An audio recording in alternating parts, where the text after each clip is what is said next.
In 2001, Ontario became the first province to create a sex offender registry.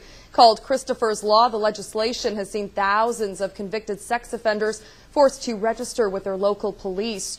As Dave McGowan tells us tonight, more than 170 of those offenders are living right here in our city.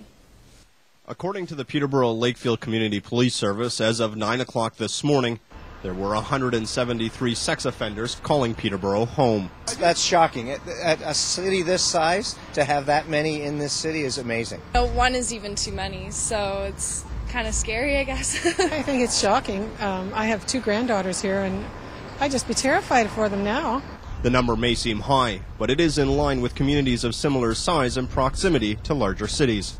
Kingston, which is home to 7 prisons, has 345 registered offenders, while Orillia, about half the size of Peterborough, has 96.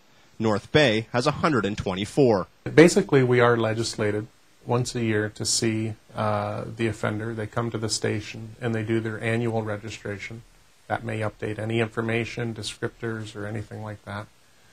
We then are legislated once a year to go to that address that they gave us and verify that the offender is living at that address. Police say of the 173 registered sex offenders living here in Peterborough, all but one are complying with the conditions of the registry. And they go on to say that none of those registered sex offenders are posing any extraordinary concern for police. But it is true, if we have persons living in our city that may be of a little more concern to the sexual assault unit, then we will have either ourselves or our high-risk unit do several more checks on that residence and on that person. Not to put pressure on them, but to make them aware that the police know where they're at and probably have some concerns.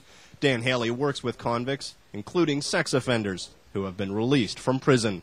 Haley says community involvement is key to ensuring sex offenders do not reoffend.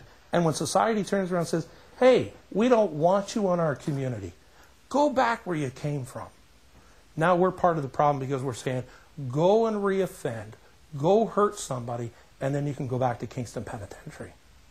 But because there is no way to guarantee registered sex offenders won't commit more crimes, police say parents must be diligent. Everybody has to always be aware that that might happen one day, and you have to ask yourself, what was I doing at that time? Where do I know where my kids are at this time? And that even goes to teenagers. Dave McGowan, CHEX Newswatch, Peterborough.